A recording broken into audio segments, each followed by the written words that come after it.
Hey everybody, welcome back. I'm David and this is the 86 IROC I've been working on forever.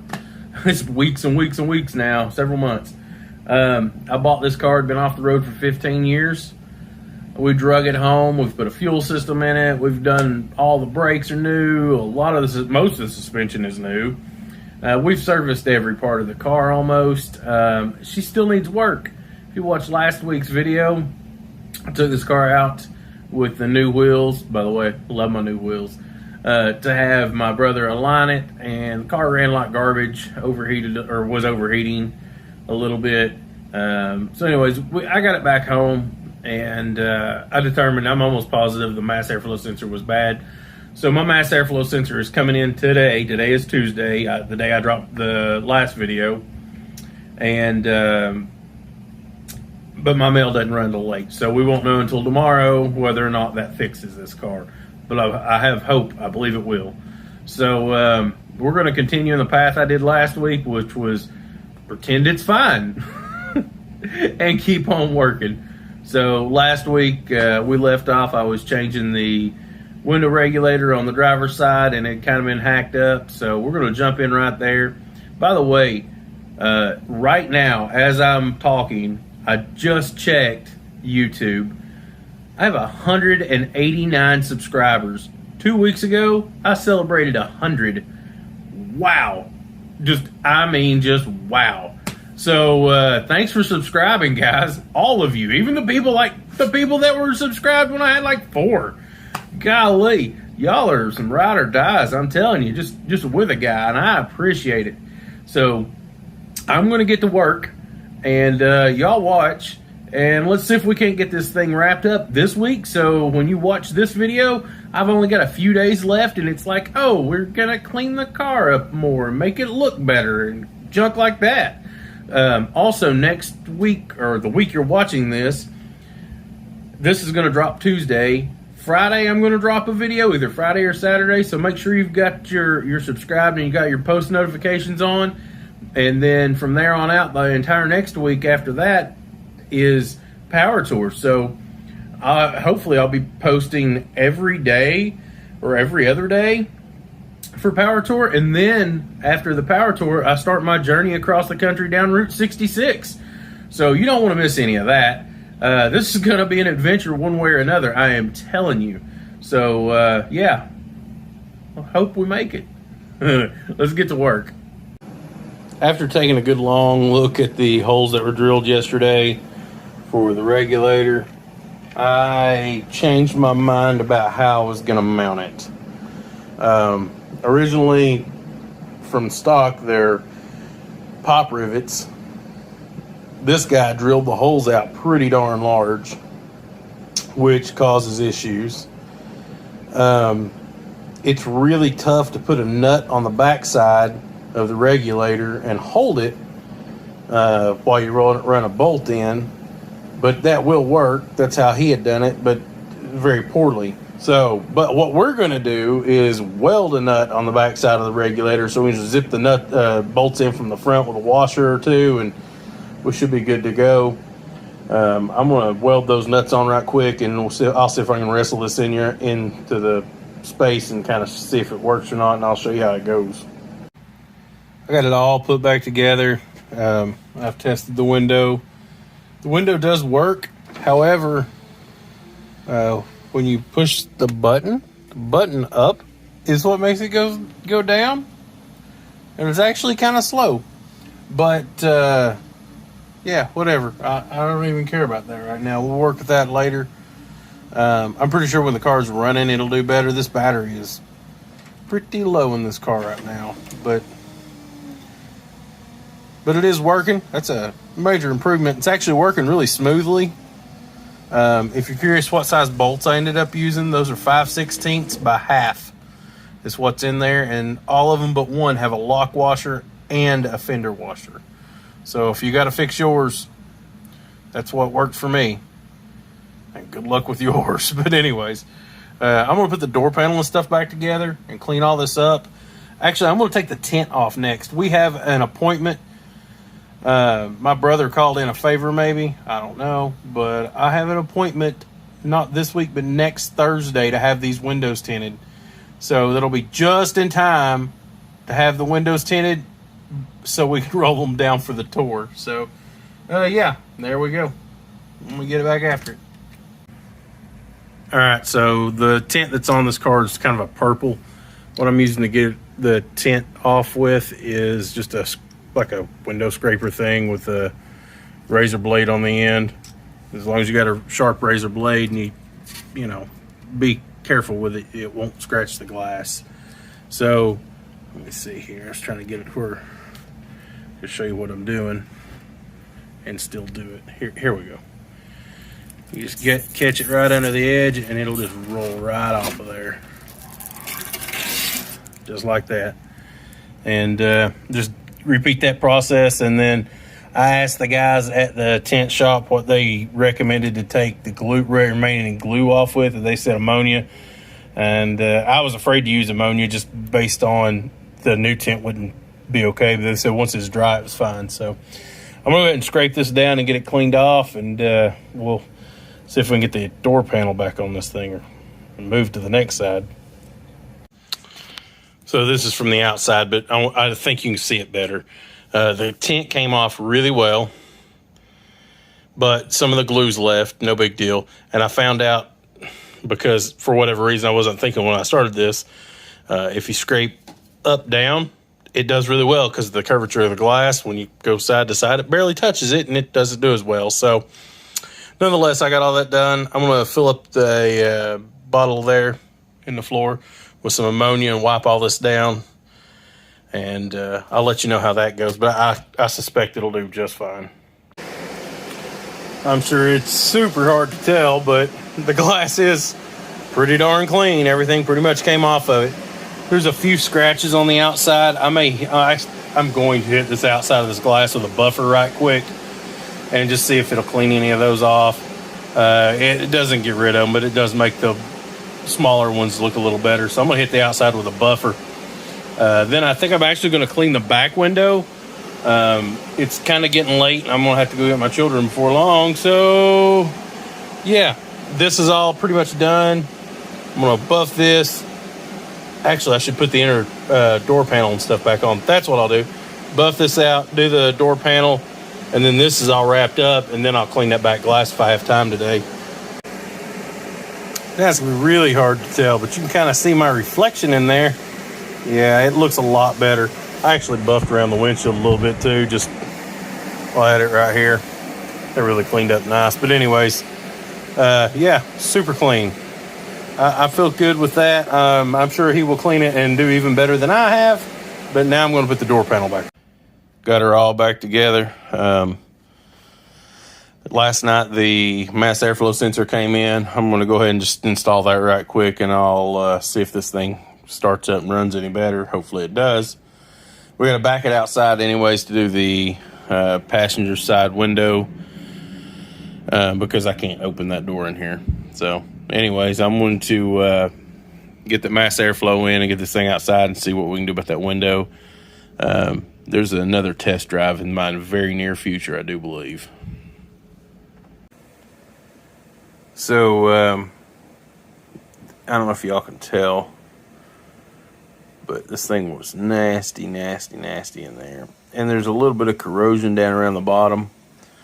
And it looks like somebody's tried to open it with a knife or I don't know. It's I'm not surprised this thing didn't work.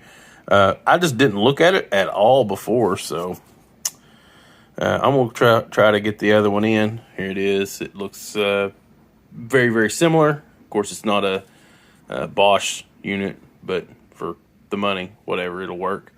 I'm going to get it put on and see if I can get it slid in the car, and we'll see how it starts. So upon further inspection, one of the things I noticed that was different about them is this ring right here on the original is how it attaches. In this recasting, they cast that ring into this area. Someone had zip tied the other one, last one on. I guess I'll have to do it with this one. I really like the original rings. But if we can't use it, we can't use it. But I may try to cut these ears off. I don't know. We'll see what happens. I'll put it on. Let's see if it works first. If it works, we might modify it. If it doesn't, I can send it back still. So I got the new mass airflow in. I'm going to bet this battery is dead because this battery keeps dying like continuously. But I'm going to try to turn it over. I'm not even going to get in the car because I'm pretty sure it's going to be dead. Then I'll hook up the battery charger and see if we can get it jumped off. But let's see what happens. Yeah, nothing. That's what I figured. I thought that battery would be dead. Let's see if she'll turn over. Nope. We're just going to have to give that battery some time to charge, and I'll do something else. All right, so she's been on the charger for a little while. Let's see if she'll start.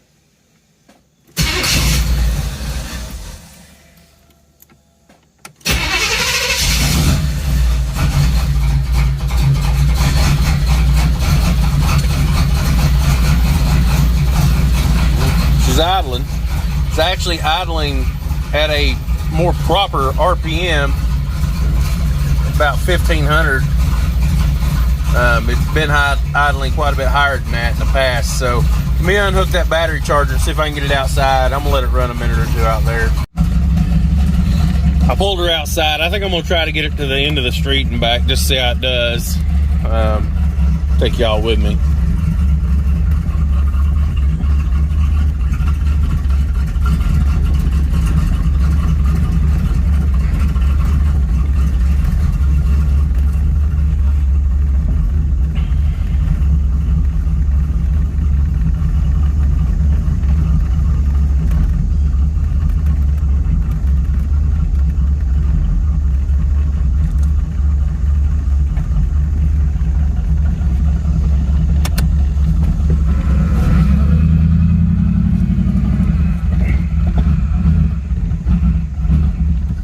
Maybe not. See how she's coughing and carrying on at partial idle.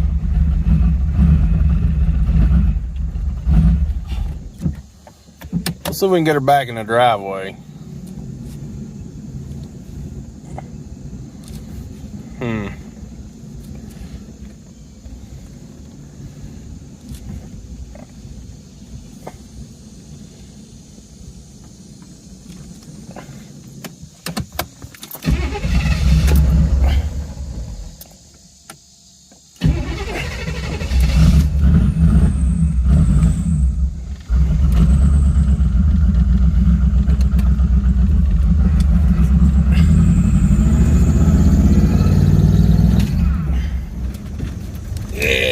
Well, we got her up the hill at the driveway.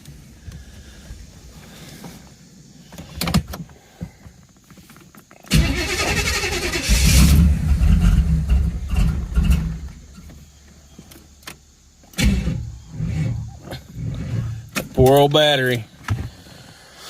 All right, well, I'm going to fix this door right quick and think about it. And we'll go from there. So I got the door panel off and I got the plastic off this one. But look here. I'm almost positive that's a for sale sign. I don't know how to get it out without destroying it, though. Yes, it is a for sale sign. Oh, it doesn't say anything. I was hoping to get a price or something. Oh. Yep, nothing. Man, I was hoping for something really cool out of that. Oh, well. We have a for sale sign. We'll throw it in the window, see what happens. So on this side, instead of taking the regulator all the way out, I've drilled 1, 2, 3 access holes. I think there's another one over here. I can't remember from the factory. Most people only put 3 in because I'm pretty sure that I know that's all I put in the other side. So anyways, I'm going to drill out those little spot weld, or no, not spot welds, or little rivets inside of that, and see if we can wrestle this motor out and then the other one in without taking the regulator all the way out. So anyways, I'm gonna get back after it. All right, I got it out. Yeah, just those 3 rivets and the whole thing just fell out of there. There's nothing to it.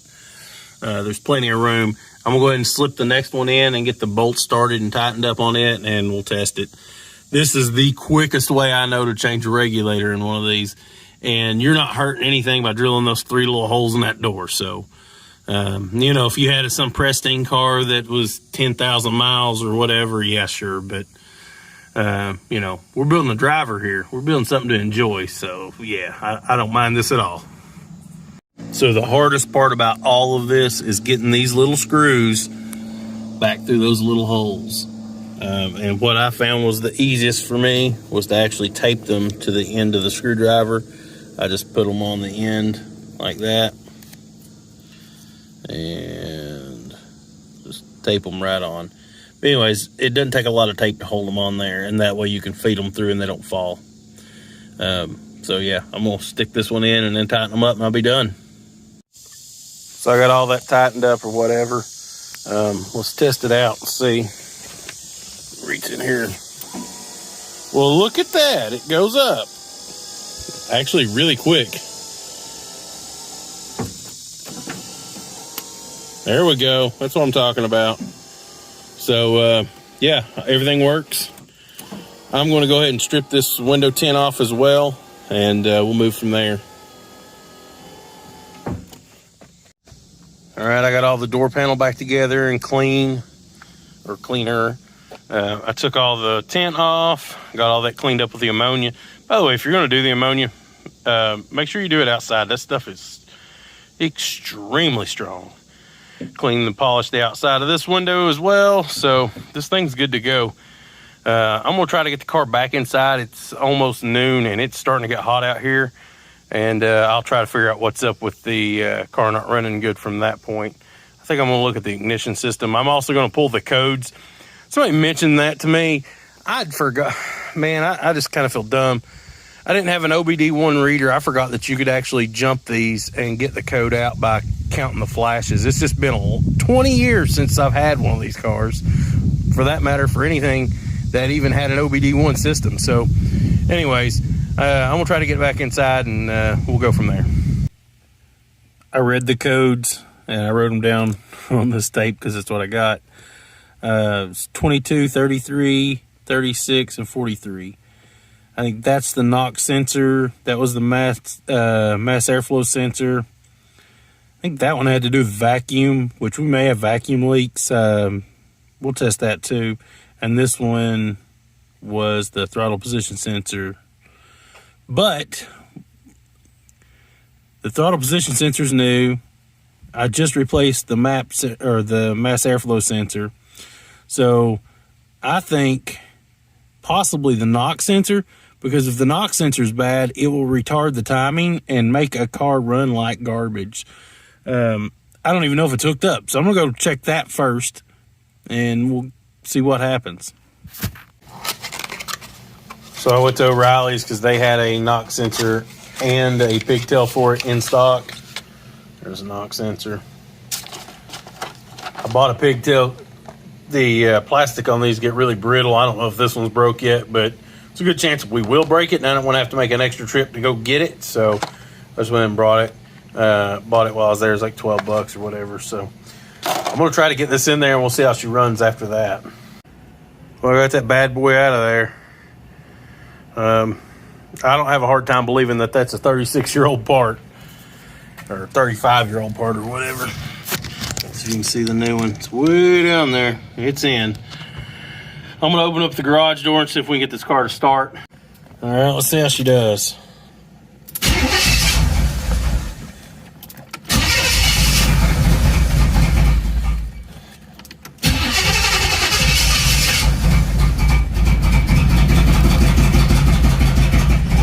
Still sounds like shit. All right, well, I don't think that was it. Yesterday I spent quite a bit of time thinking about this, and I think this car just may have a bunch of vacuum leaks or one really bad one. I don't really know, but that alone will make the 33 code pop up for the mass airflow sensor. I built a contraption. Here, let me show it to you. I'm going to use this as a smoke machine. I found a dude online that built one. I'll drop a link to his in the description of his video. But basically, you put compressed air in on this side and a clear hose that goes to the engine on that side. And then in here is a wick with some wire wrapped around it for resistance. And as that heats up, basically it just heats up the baby oil you put in the bottom of it, and it creates smoke. And with the pressure that you're pushing through the system, if there's anything that's leaking, we should be able to find it fairly easily in the vacuum system. So I'm going to give it a shot, and we'll see how it goes. Yeah, hope we don't burn this place down. It's definitely smoking there. Well, we're leaking air right here.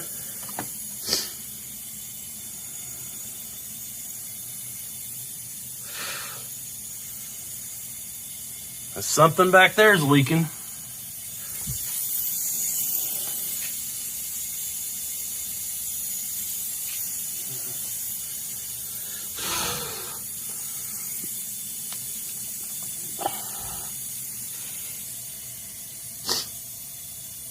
Well, let's see if we can get back there and check it out.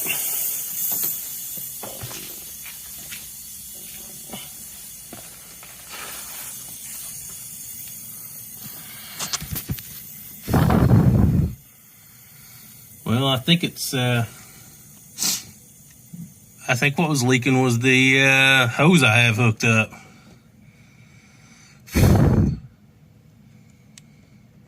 Well then. Definitely smoky in the shop. Yeah, I don't know. I really expected more than that. Let me give it another run just to see what it does. I'll show you if I do find anything. I went through and cleared the computer. In theory, I unplugged the connector to do that, blah, blah, blah. I just want to see if it'll start again. Stupid battery. That battery ain't worth a darn. Let me put it on a charger. Well, I got the battery on jump start. Let's see if it'll do it.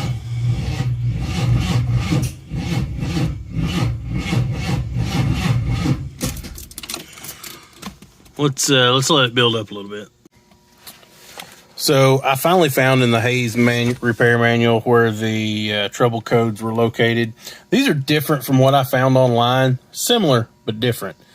So 22 was the throttle position sensor, sticking or misadjusted TPS. I put that on, and it's not been adjusted at all. I just stuck it on there. So I get that. No big deal. We can work with that. Code 33 and earlier is the MAF sensor system, poor electrical connection, open or shorten a circuit, defective MAF sensor, defective ECM, and then 36, 89 and earlier, MAF sensor burn-off circuit, poor electrical connection, open or shorten circuit, defective MAF sensor burn-off relay, defective MAF sensor, defective ECM, and 43, electrical spark control, poor electrical connection, open or shorten circuit, defective ESC, which is the electrical spark control module, defective NOx sensor, or defective ECM.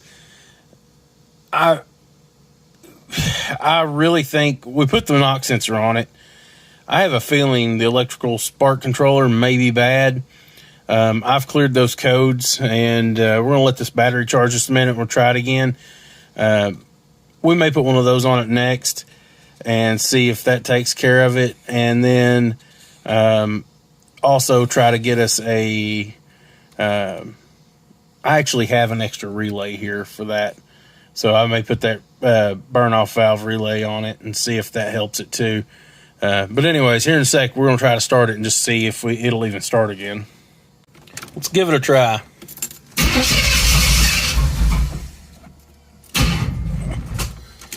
Oh, man, I'm starting to hate this battery. So my local AutoZone was supposed to have a electronic spark module. And they were out. Everybody else, no one else around me had one. So I ordered it. It'll be here in the morning. Until then, I think I'm actually going to go through this wiring harness. This car has definitely had a lot of wiring issues.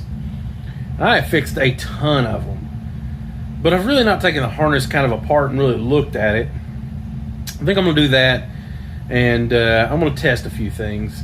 If I find anything, I'll let you know. If not, I'll move on, or in the morning or whatever. I don't know. We'll get that spark module and test it and see what's up with that. But I'm just going to kind of go through it.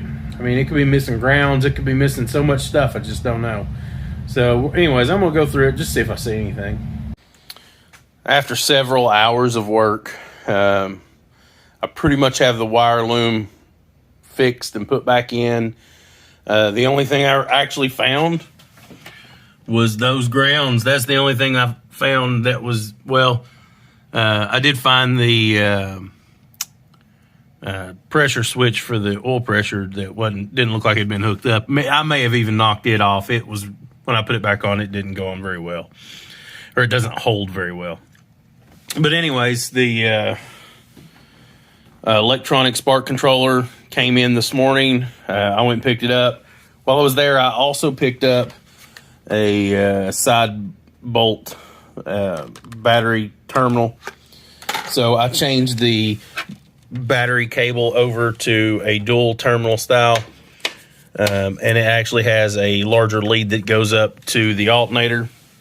And the biggest reason I did that was because when I have a serpentine set up to go on the front of this, and it switches the alternator from the passenger side to the driver's side, and you need that extra length. So when I bought all that, this cable was there, but somebody had taken the end out of it, so I went to AutoZone and just got one of those too. So I'm gonna throw that on. Oh, also yesterday I took that other battery back. I don't know what the deal was, but it just would not hold a charge for very long at all. So I just took it back. They gave me another one. No big deal. I'm gonna put this back together, and we're gonna see if it'll crank. I have a feeling even without putting the spark controller on, I think it's going to be okay, because no ground means lots of stupid things. Also, I fixed this ground here and got it bolted on and tight. So anyways, I'm going to do that right quick, and we'll crank it and see what happens. All right, battery's hooked up. Let's see what she does.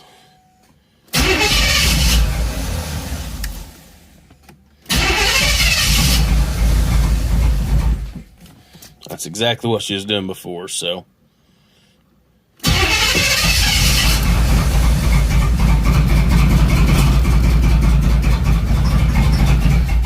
All right, I'm gonna put the spark controller on and see if that changes anything. All right, so I just have the spark controller plugged in. You can kind of see the mess I got right there, but it'll do its job like that.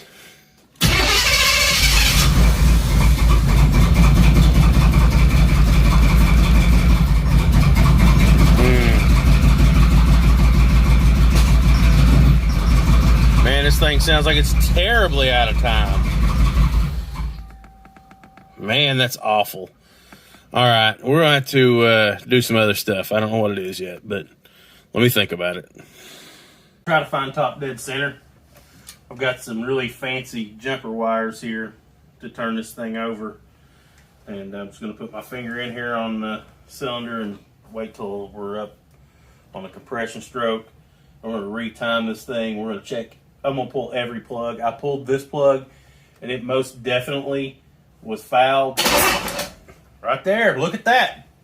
That's your compression stroke, folks. Blew my finger right off. So, yeah. I'm going to pull the distributor cap and see where the rotor button's pointed.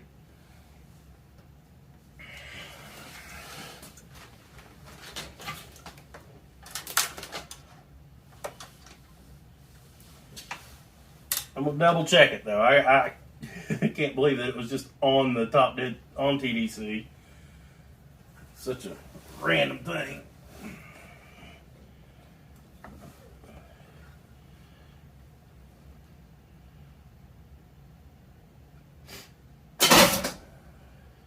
Yep. I should have just believed it.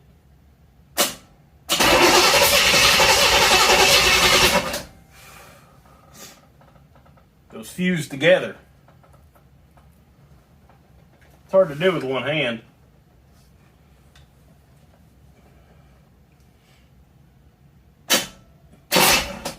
There we are. I believe we're at TDC again. I pulled the cap off. The rotor was pointing at number 1 cylinder. So I'm just going to run through the plug wires one more time, make sure everything's where it goes. I'm going to pull every plug and look at them. I'm sure they're all fouled. That one was gas fouled really bad, so I cleaned it off with some brake cleaner. I'm just going to clean all the plugs and just see what it does. Yeah. I know you can't smell it, but it smells just like raw fuel. I'm going to clean it up and put it back together, and we'll just see what happens. All right, I've cleaned all the plugs, got them dialed back in, everything's buttoned up. Let's see if she'll start this time.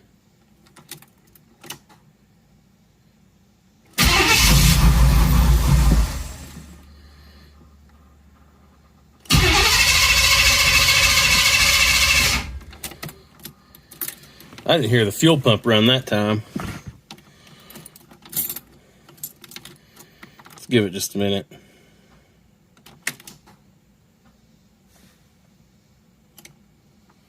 That fuel pump's usually pretty loud. I may have knocked the pressure switch off. I also may not have plugged in the distributor. Let me go look at that. This is going to be really, really tough to see. But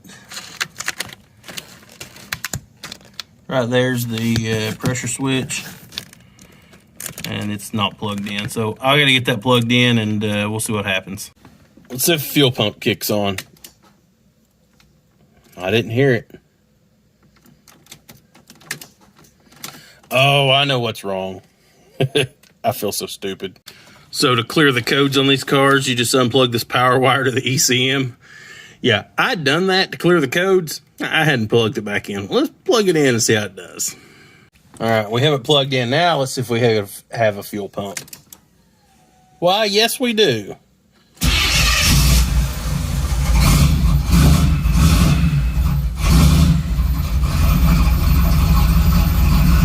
Would you look at that? Check engine light's on, but it's idling. It hasn't idled on its own in days since I took it to Mike's to have the alignment.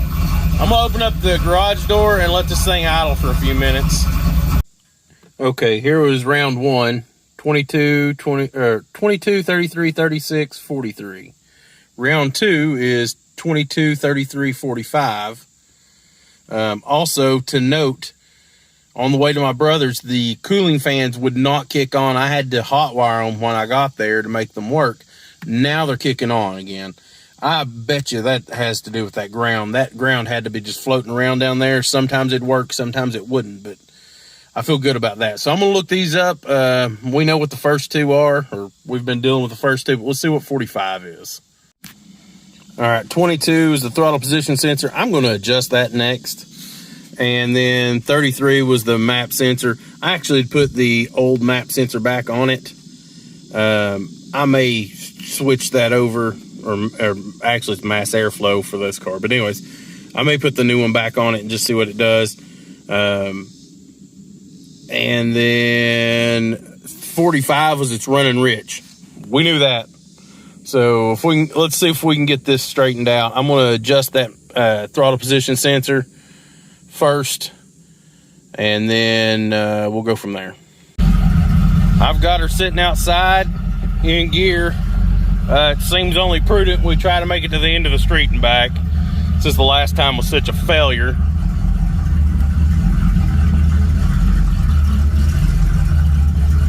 Let's see.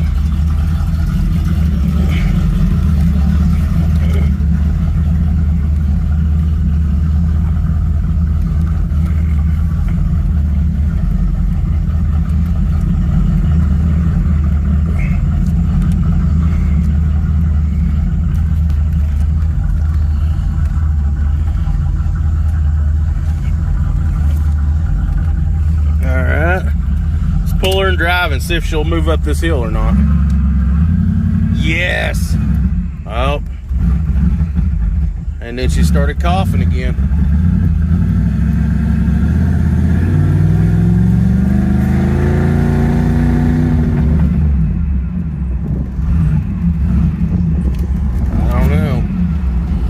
I don't know, boys and girls.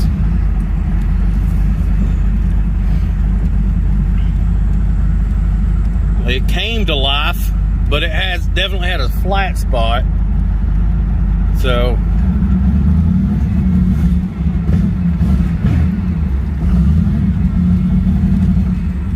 it may be out of gas. Or running out of gas.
Hear that power steering whine, but that's okay. I don't really care about that.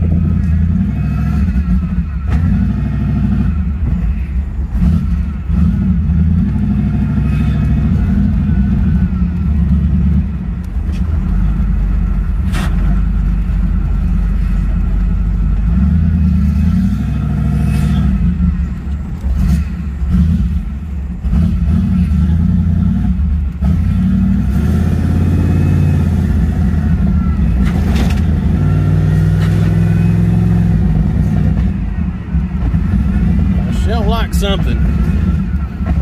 See if we can get back up this big hill.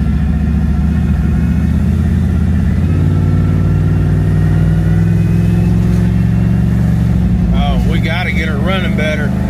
She will move. Oh, that's better than it's ever ran, but not as good as it should run. Look at that. Hitting spit and sputter's bad, but it is.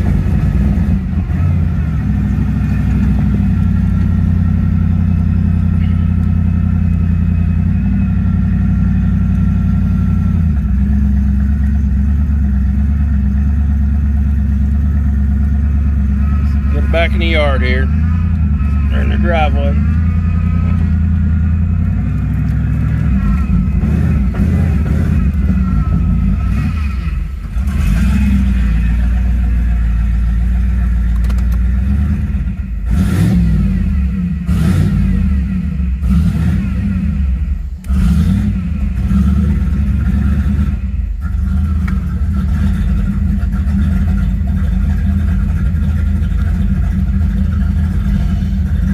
I'm gonna turn it off and pull these codes and just see what they say.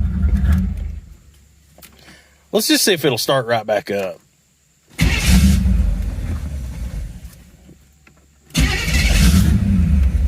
Not without hitting the gas. All right. So I'm testing the throttle position sensor, and I had this lead. I just put it in there so I could use it as a jumper to make this easier. But you put the voltmeter, the positive side, on the middle terminal, and then you ground out. So I have mine grounded over here, the other side. And you're looking for 0.54 to 0.56, I do believe is what the book said. And you just move this until you get there, and it's just a resistor is all it is. But this one jumps all over the place, and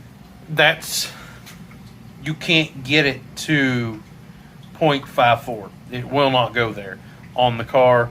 Off the car, as you move it, it just jumps so bad. So I actually ordered another one. I'm gonna switch this one out and see if that fixes this.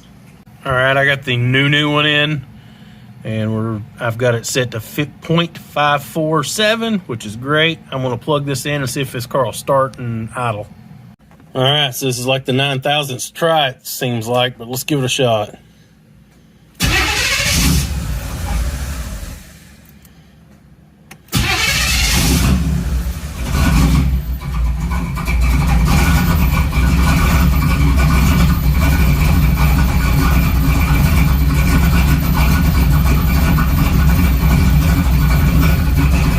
Look at that, I hadn't even thrown the error code. I cleared it earlier, so heck, let's open the garage door, try it again. I've let it sit here and idle while I was opening the garage door, shutting the hood and stuff. Still no trouble codes. Let's see what happens when we put it in gear.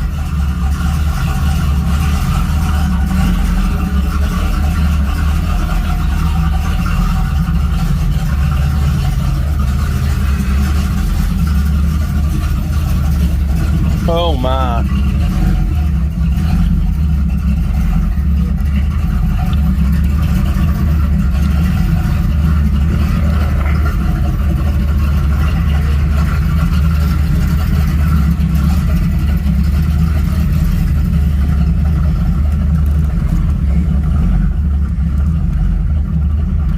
Should have shut the garage doors. It'll be 1,000,000 degrees in there when I get back, but with any luck, we make it back.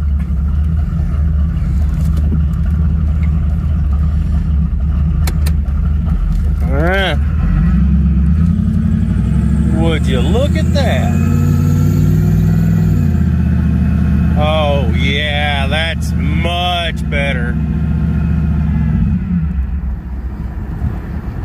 Oh, it cut itself off. I got to put the phone down. I've got us going again, but I'm pretty sure this dude's about out of gas.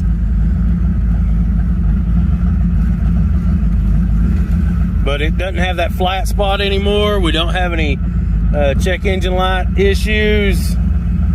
So I'm just gonna flip her around, take her back, see if we can't get maybe a little bit of gas in it and see if it does better. And then we'll work on this whole overheating issue some, maybe tomorrow. Or maybe today. I'd really like to take this thing to the cruise in tonight. I've been wanting to take it. I've been wanting to take my daughter in it since we got the car. So that's been a while.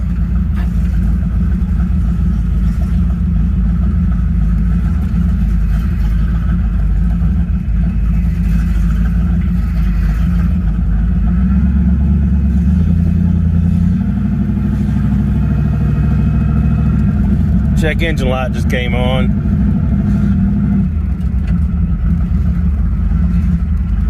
That's okay. We can go back and see what it says.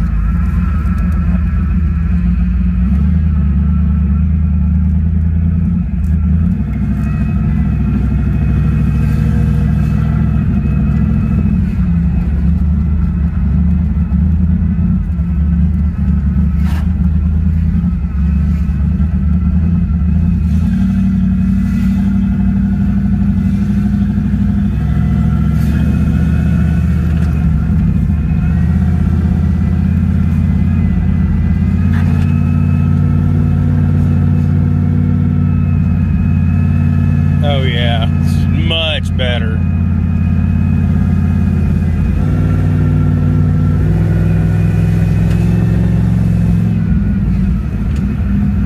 Oh, much better. Woo! Man, that's a relief. I believe we might actually make this.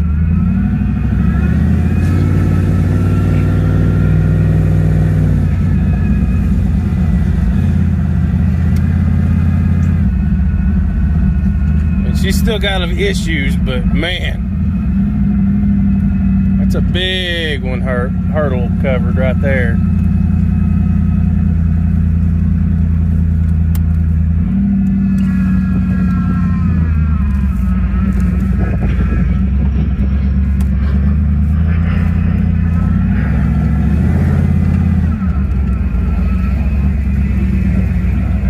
We'll pull it back inside and we'll check these codes. All right, round one was 22, 33, 36, 43. Round 2 was 22, 33, 45. Round 3, 33 and 45. 33 is mass airflow sensor. 45 is running rich. 45 can be caused by 33. So I had put my original mass airflow sensor back on. I'm actually going to put the new one that I bought back on and see if that'll fix it. If not, we're back into chasing that. That's one of those codes that makes you stay up at night. But anyways, we'll get it figured out, I believe. Put the new mass airflow sensor back on. I've cleared the codes. Let's see if she'll start up.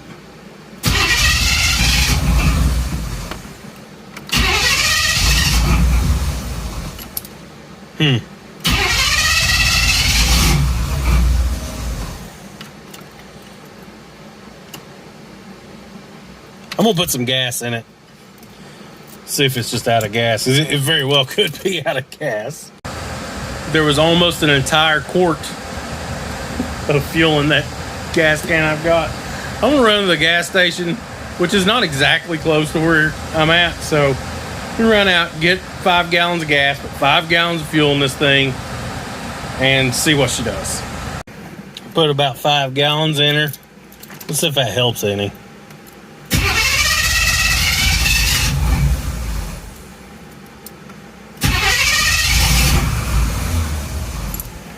Not really.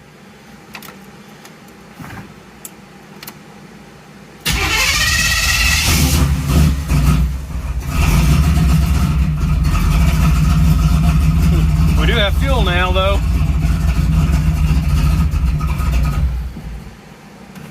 Nope. Still doesn't want to idle.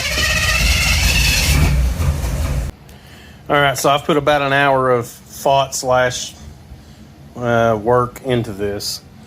So this is the pigtail for the burn off relay. The wires didn't actually match the color code I had for a diagram, but anyways, let me show you what's up here. This wire's hot all the time. This one goes to the mass airflow sensor. This one is supposed to come on with a key. That's a ground. This one goes to the mass airflow sensor. We have constant hot. We have connectivity from here to the mass airflow sensor, connectivity from here to the mass airflow sensor, and the grounds out and it's fine. But the ignition source, this goes back to the ignition switch, or I don't know if it goes to the switch or if it goes straight to the fuse box. But anyways, this is what would make the relay fire. Well, it's not firing, so it's actually not sending a signal to the mass airflow sensor to turn on. So I'm going to rig something up temporarily with a fuse or whatever, just to see if we can get this to work to fire the system off and see how the car runs. If that runs good, we will figure something else out from there. There just means there's a short somewhere in this wire, God knows where, and we don't have time to pull the entire harness out to find it. But we can't abandon it. That's not a big deal. So we'll figure it out. It also may need an ignition switch, which is a possibility. But anyways, I'm going to just go ahead and jumper this somehow. I'll figure that out, and I'll let y'all see what I've got, and then we'll try to start this car again. All right, so I have a clamp on the hot battery over there. I also have a fuse, inline fuse in all this that comes over. And I just pulled out the old pin and just stuffed that right in there. I think it's making contact. I'm really not sure. But let's see if she'll start.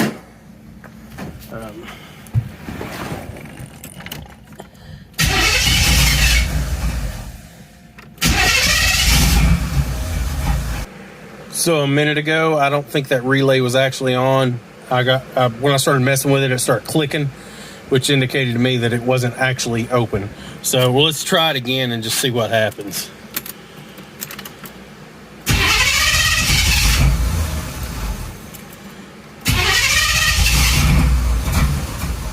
Come on, baby. You know you want to run.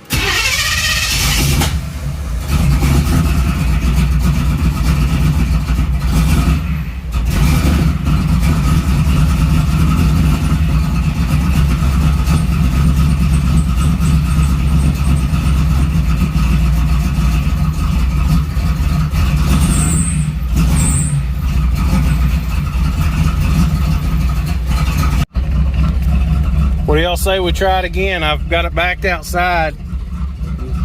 Just see what she does.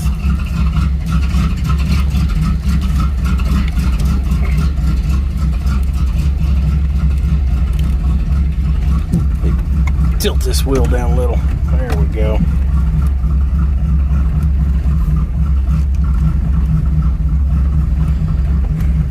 This is going to be a stupid long video.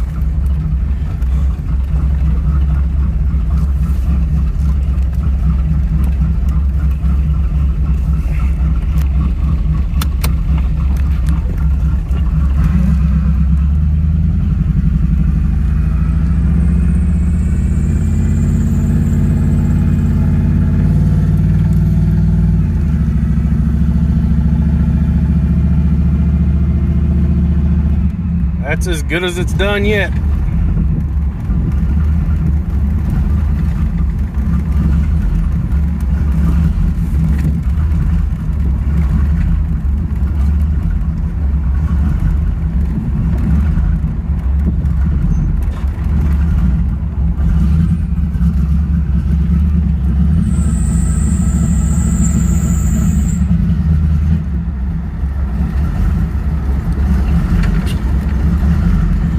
Best parts is not dying.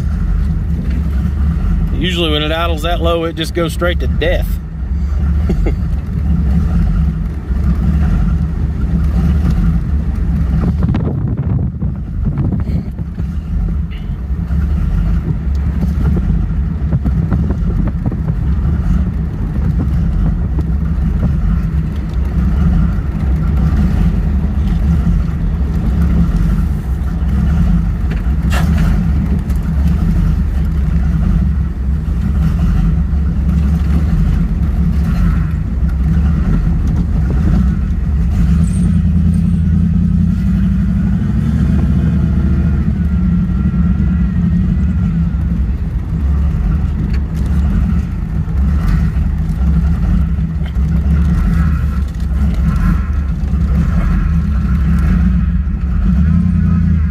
But this car was never tuned for the cam it's got in it.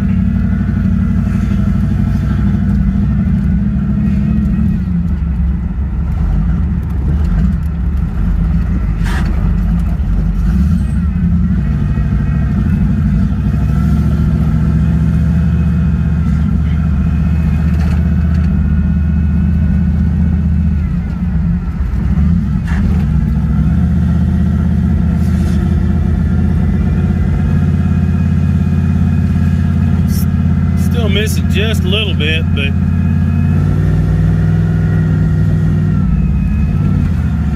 man, does she have a lot more power than she's ever had.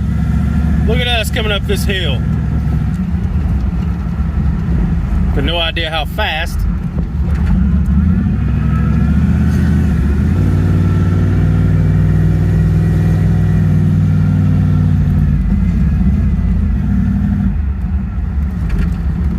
Die? No. Oh my.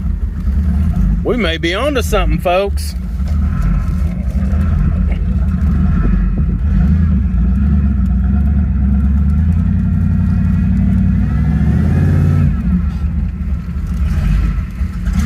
That's a drivable car.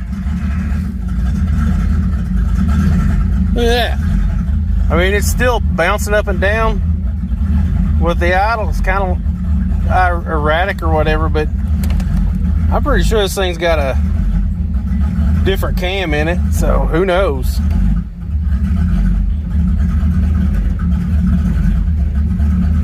Maybe with a little driving that'll clear out. I don't know, but it's actually, I think I could drive it some now, so that's amazing. And in my mind, a complete and total win. Look at that, it's starting to even out a little. Before, when I bring it back and rev it, it would die. Let's see if it will this time. Nope, that's exactly what we needed to do.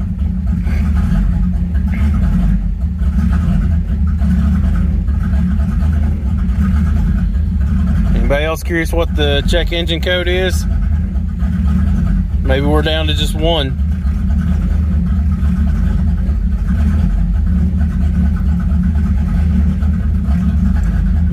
It's really starting to clear up.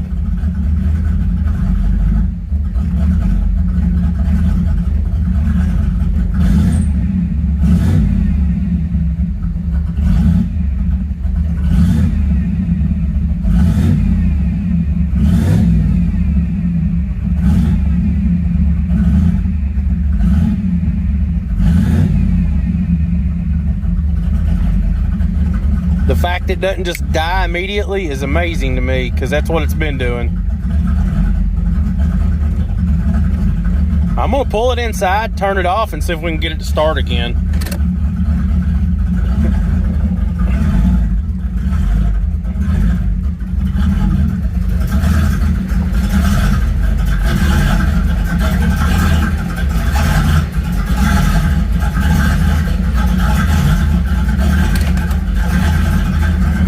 Let's turn it off and see if it'll start again. Look at that! Started right back up. It's the first time that's happened. Alright, I'm gonna turn it off. Look at that, it's even idling even better.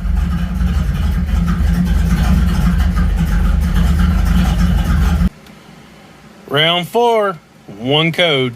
Code 33, that's the mass airflow code. But it was running so rough when it first started. I wonder if it threw it from that. Also, it also could have been, I started it for a second earlier. It may have thrown from that. I don't know that I cleared it. I'm going to clear the codes. It's late. I got to go get my kids from school. It's Friday. I won't get back to this today. All right, so it's still Friday night. I went and got the kids. We've had dinner, whatever. I want to put in a little more work tonight. I can't stand the thought of not knowing why that wire doesn't have power. I don't know exactly where it goes, but I know it's in the computer harness. So I'm actually going to pull that back out, unloom some of it, and follow that wire to see if it's got pinched, maybe when they put the motor back in, because this motor's definitely been out. If they pinched it when they put the motor back in or something like that. I didn't see it before, but I wasn't looking for it either, so I'm gonna try it and just see what I can find. All right, I've put quite a bit more time in tonight. What I found was basically the trigger wires all kind of come together back here for the relays, and they go to the oil pressure sender that goes to the computer, which is what turns these on and off.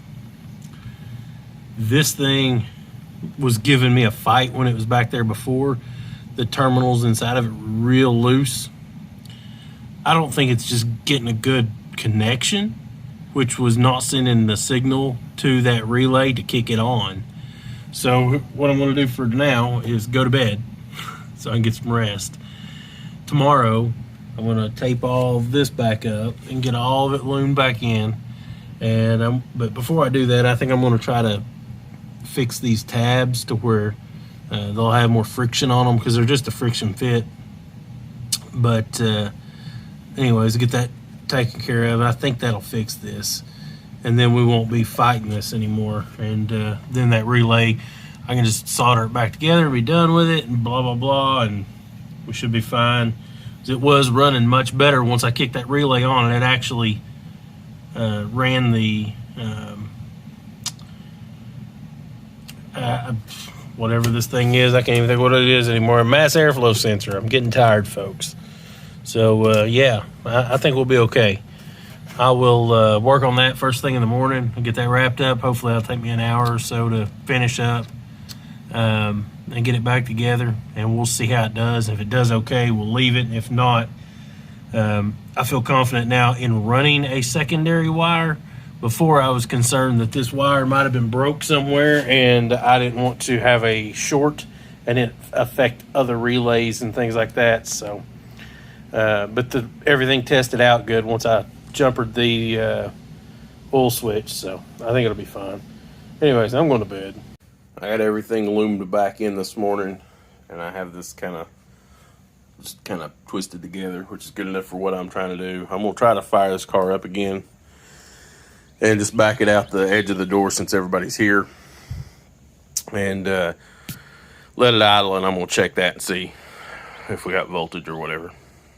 I guess I should have videotaped that, but it fired right up. It's actually idling a little high, but not bad. It's smoother now than I think it's ever been. The check engine light hadn't come back on yet, but I feel that it probably will. So I think I'm gonna, I don't know, I'm gonna check that wire, see what it says, but I have a feeling it's gonna be fine. Part of me wants to just go ahead and solder it up, tape it, be done, and take this car for a ride again and just see how it does. We'll see. I'm gonna think about it a minute. Sitting here trying to put some more water in it. I don't think that thermostat's opening up. I know it's hot, so I don't know what's up with that. Well, the cooling fan's never even kicked on. That's super weird. I wonder, I don't know why that didn't work. The radiator, I mean, it is hot and it is under pressure, so I'm almost certain that thermostat's not opening. If you'll remember, I had a problem when I put it in because that thing is tough to get to. Well, I guess I'll put another one in. I didn't test this one. It was 180 degrees, and I thought, it's new, it'll be fine. Evidently not. So I guess I'll be pulling it. I may run it without a thermostat just for a little bit, just to make sure everything's working. Or go get, I don't know, I may go get one. I'll go get one while this thing's cooling down. It's got to cool down. It's 220 degrees. Well, I'll shut it down at 210, but I bet it's, yeah, like 230 right now. But the cooling fan's never kicked on. That concerns me. But I do have the mechanical switch to put in the head if I have to. I don't have a problem with that, but I've got the air mover out, just blowing some air across the radiator just to see if we can't cool it down a bit. I don't know. We got to figure this out. This has got to be fixed like now so we can take this thing for a drive. It actually sat here and idled for quite some time, and as it started getting hot, it started idling worse, but that's to be expected. When a car overheats, they basically boil the fuel, so, and then you get other issues. So, all right, I think I'm gonna go buy a thermostat, and we'll try a new one. All right, I'm back. I got a new thermostat. I got a fail-safe this time, and then I got a temperature sensor. I got to think that sensor might be bad. We're just going to replace it. I didn't before. I just put a pigtail on it. So we're going to replace it. It's cheap. I've also got a water pump for this thing. While we've got it apart, I'm going to put that on it. So I'm going to drain it outside because it's just water. I'm going to drain this thing, and then I'm going to take it inside and tear it apart, and we're going to change a bunch of stuff, but this all had to happen before Monday, so we're just going to do it right now and be done with it. I got all the accessories off of it, and gives us good access to this right here, which is the temp sensor. I actually don't know what this other sensor is. There's a little bit of oil in it. I don't know. I just don't know what it is. And then, if you'll notice, we've got a nice chrome. Look at that. Yeah, baby. Chrome timing cover. Somebody put on it. I actually have, you can see really well where this steering gearbox is leaking. Right here. I don't know if I can, but it'd be awesome if I could just take this loose and replace just that seal and put it back together and just get it to stop leaking for this trip. I know it still needs a rebuild. That ain't the way to do it, but guess what? We're on a time crunch here, and yeah. But anyways, I went ahead and took the power steering hose off. I've got a new one for it because I thought originally that's what was leaking, but you can clearly see this is it. So I'm going to get this changed. Let's see. Get the temp sensor changed. Get the thermostat changed. I'm going to test this thermostat out too, just to see if it was bad or what, but there's a good chance it was. So anyways, I'm just going to get back to work, and I'll give you all an update here real soon.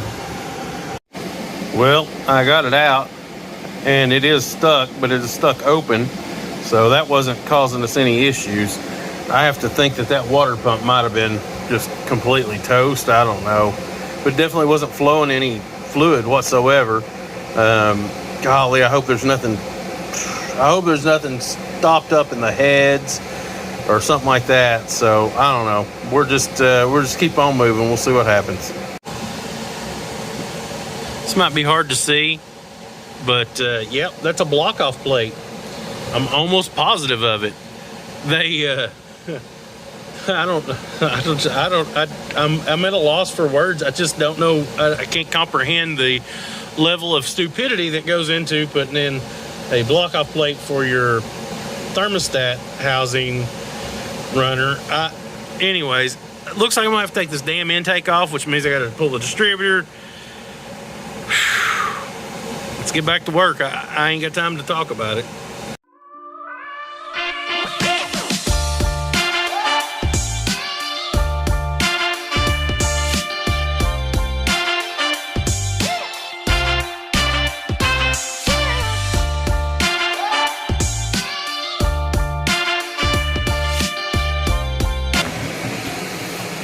Look here. Look here. Hey, that says rear.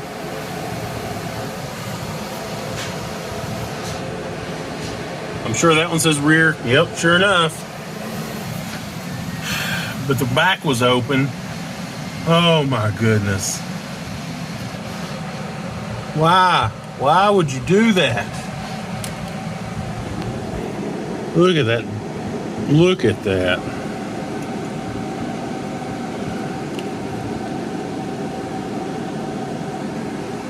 Oh, baffled. I'm baffled by the. Oh my goodness. Anyways, I ain't got time to be baffled.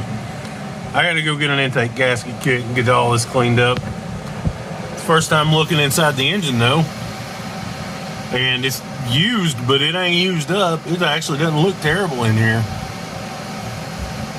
except for the crap I just dropped in it. All right, well. Back to AutoZone for like the 9. All right, so I got the intake gasket stuff all cleaned up. We'll wipe it down one more time. But while I had it apart, I went ahead and made a temporary permanent solution for this thing. This thing keeps coming off down here. So I'll put some zip ties around it for the trip. It'll do. It'll do. So I'm gonna get this cleaned up one more time. Get the intake cleaned up and see if I can't get it on here. Yeah, we'll go from there. All right, last night I got us back to this point. It actually looks like an engine again, which increases my hope to have it work. I do have a little concern that we still may have a blown head gasket because it's been really hot, but it didn't have enough liquid in it, I don't think, to have actually came through the gasket from the top end like it normally would. So all of this still may be in vain. But there's only one way to find out. So I'm going to go ahead and get the water neck in it and get the rest of the top end buttoned up. Then I'm going to put a water pump on it and all the new accessories. And there's only one way to find out. Just put water in it and see what's up. All right, so I got all the intake kind of wrapped up, got the water neck back on, and all that's taken care of. And I started trying to fit the new serpentine style brackets. These are off of a 92 Buick Roadmaster, had a 305, whatever. They're gonna work. They're not exactly right, but they're gonna work. But the power steering pump for the 86 won't fit. So I went out and got a power steering pump for a 90 to 90, or probably, I guess, 87 to 92, I don't know, Camaro, which is gonna work, but technically it's still not correct because the housing on this thing is actually supposed to be kicked over and up, but this will work. I don't care. The bolt holes line up, which the other one did not, so we're gonna be all right. So I've still got to figure out the fuel lines, but I have literally spent 3 hours trying to get a power steering hose and that pump. My local store, none of the local stores around here had it, so I had to drive to the town over from me and back, and on the way back there was a huge storm I had to drive through. Whatever. But I'm going to try to get some more of this buttoned up, and I'll kind of show you what I've got done.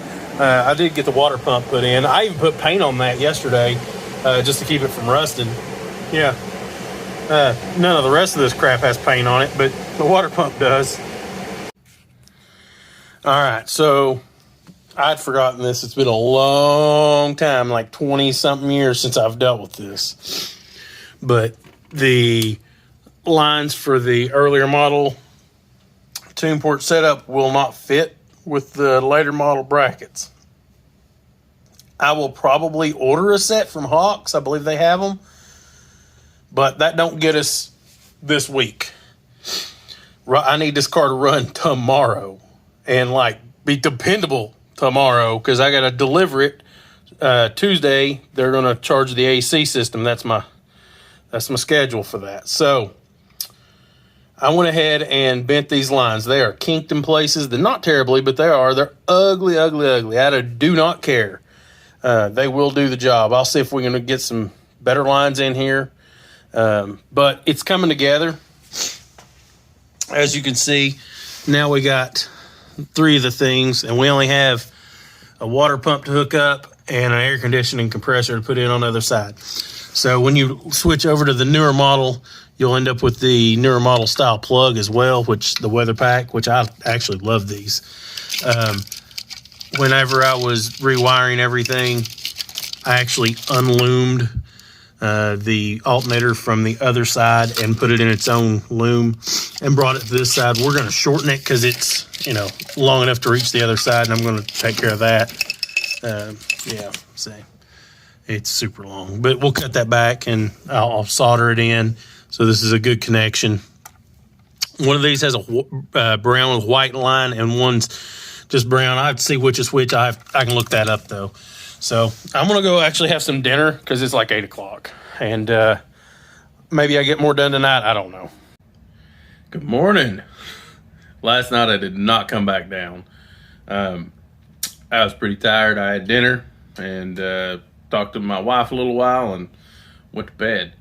Anyways, so this morning, let me show you all what we're going to do. I am going to put the water pump pulley on. I'm going to put the AC compressor on and the lines for it. I've still got to hook up the distributor wires, which shouldn't be a big deal, wiring this alternator. And I have to measure for the serpentine belt because I'm not running a smog pump on this car. So I also, last night, I did order a set of lines that will work the way this is supposed to be. But they won't be here till Friday. I'm leaving next Sunday. Today is Monday. So they'll come in Friday. We'll see how it's going. I don't know. We may start this car up here in a little while, and it may be that it has a blown head gasket because it got overheated too many times. Because I'm sure they were whoever had it before me was trying to figure it out. I'm sure they were like, why is it overheating? And that's probably why they quit working on it originally. So anyways, I'm going to throw this thing together, or start throwing it together, and I'll catch y'all up here in a little bit. Well, things have transpired since we last spoke. Put the AC compressor on. And I was going to not run a AC or a air pump, smog pump, whatever. you want to call it. And I was going to run one, or not run one, because in the past I've done that, but not with a retrofit AC compressor. This thing has a much smaller pulley. I can't even think. My brain is just mush at this point. So it has a much smaller pulley. So when you route it all, you can't. When you put the tensioner on, the tensioner, even if you could pull it far enough over, it will hit the mass airflow sensor and like be all up in that, and that ain't gonna work. Or it hits the belt. So let me show y'all what I'm talking about, and we'll talk about it from there. All right, so let me show you what it's doing. Of course, the tensioner is completely loose, but when this belt here and this belt are all lined up and everything's tight, they actually touch.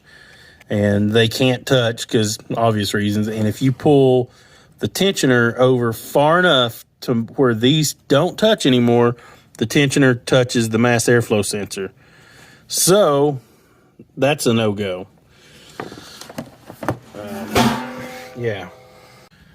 So here's what I did.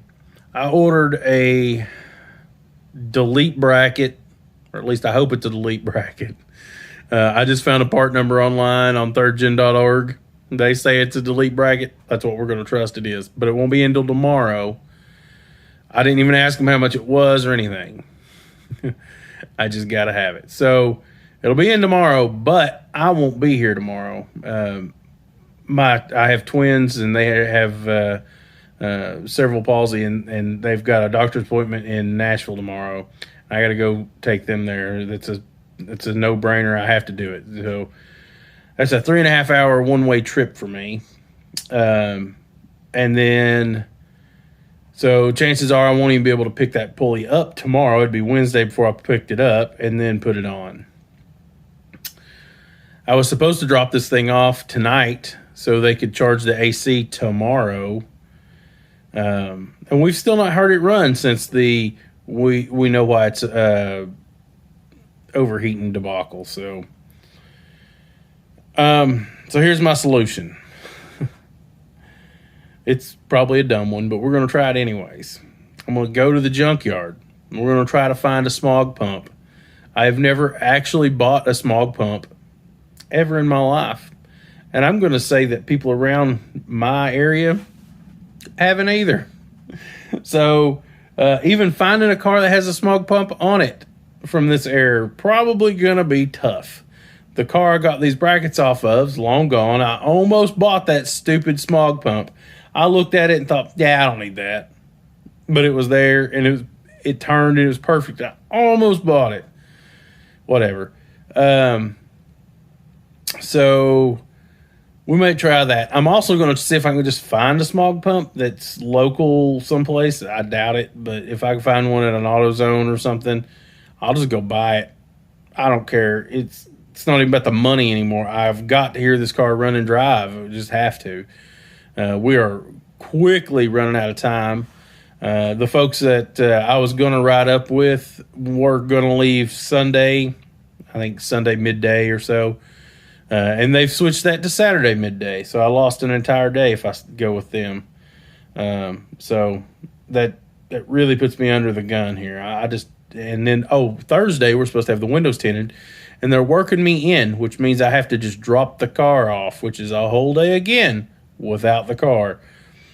So basically that would leave me Wednesday and Friday to finish this car.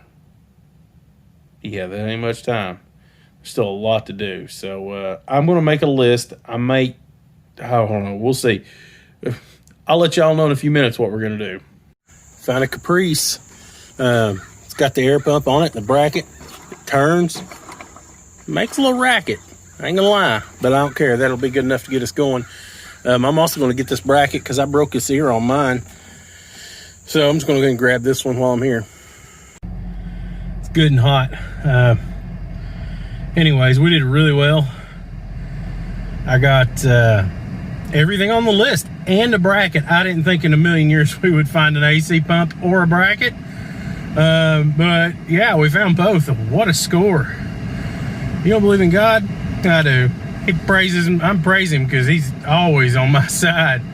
Woo! All right, well, I got it all on there, and I put the belt that came with this kit on there, and it's really, really tight. It's beyond its operating point, so it really needs about another inch. I'll order one or go get one or whatever, but that ain't today. So I will see what happens here, but I think this is gonna be all right. I'm gonna go ahead and run the wires and do some other stuff and keep on going so we can get this thing fired up. Okay, so I got the air ducting back on for the tune port. Got the mass airflow sensor hooked back up. Got all the wires put back on the distributor. The alternator is now wired in. What's not wired yet is the compressor. Of course, we don't need that to start it and heat it up, but to go and get the AC done, that has to be done. And I don't know what I'm doing for that yet. But what's really holding us up right now is this heater hose is, it's about an inch or so too short. So it's 5:30. I got to go get my kids. I got to get everybody fed tonight. And I got to be up at 4 a.m.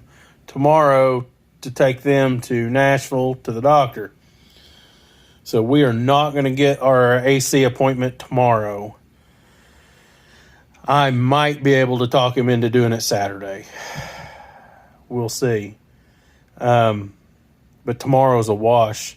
And it's Thursday. It's already Monday, so Tuesday's when this video should come out. So some of y'all are going to be ill. This is where I'm going to have to end it. But yeah. Yeah, what a week. If you'd have told me last Tuesday I'd had to pull the intake back off this car, I'd be like, nah, it's fine. It doesn't leak. It's fine. But I didn't know why it was overheating, so glad we figured it out. But it really set me back. I've got a lot of time in pulling that intake off and putting it back on. And we're starting to get to the crunch time here. Today is Monday. I leave. Well, I told you earlier, my group I was with is wanting to leave on Saturday at noon, but I've decided I'm not doing that. I'm going to leave on Sunday. Even if I have to ride up alone, I don't care. It is what it is. I'll find somebody to drive with. There'll be plenty of cars on the road. Might be a 98 Toyota Camry, whatever. I don't care. So here's the deal. I am going to work on this thing until Saturday night to get it done. We're getting close. I think if we've got the overheating issue down, it was running much, much better the last time I had it out. We'll get this thing out and put some miles on it, maybe during this week a little, and just see how it does. So here's my question to you guys. Would you rather see me skip Power Tour, finish the car, and take it to LA and back only? Or would you rather me take a 2011 Grand Cherokee on Power Tour down 66 and then back? Yeah. So I'll be making that decision myself, but I just want some input. I've already paid for the admission. I got a gold package nonetheless for Power Tour. I don't know. It's very disheartening not to get to take this car. I'm not giving up on it, but I am being serious about it. And you got to be realistic in life. So far, we've driven this thing less than 20 miles. Probably not even close to that. But now we got the overheating issue fixed. It was running better. I hope the overheating issue's fixed. We may put water in this thing. The head gaskets are blown. It didn't have enough water in it to build pressure before, so we wouldn't have even known. So we'll see. I mean, if that happens, this car is a definite no-go for any of this trip. Because I'm not tearing it down and putting head gaskets on it. I'm not doing it to this motor. I will swap the motor, and that will be next year's Power Tour car. I don't care. But anyways, just tell me what y'all think. I am leaning towards just take the Grand Cherokee, go enjoy myself, get to film some awesome footage for y'all, even if I'm not driving this car. So let me know what you think, but that's what I'm leaning towards, and in the end, it is my decision, so I'll just do what I want to do and hope everybody watches still. But anyways, next week's video, I'm going to try to be done. If the car's finished and we're kind of done, I'm going to try to release it Saturday. If it's not, and I got to leave Sunday morning, I will probably edit this thing Sunday morning and drop it. So you could get a video between Friday, Saturday, Sunday, somewhere in there. So make sure your post notifications are on. And I would like to say again, I'm not sure if I've said it before, but thanks to all the new subscribers. Holy moly, y'all coming out of the woodwork. It's amazing. I love that people are going back and watching all my old videos and getting caught up on this project. So anyways, we'll see how it goes. Thanks for watching. I really do appreciate it.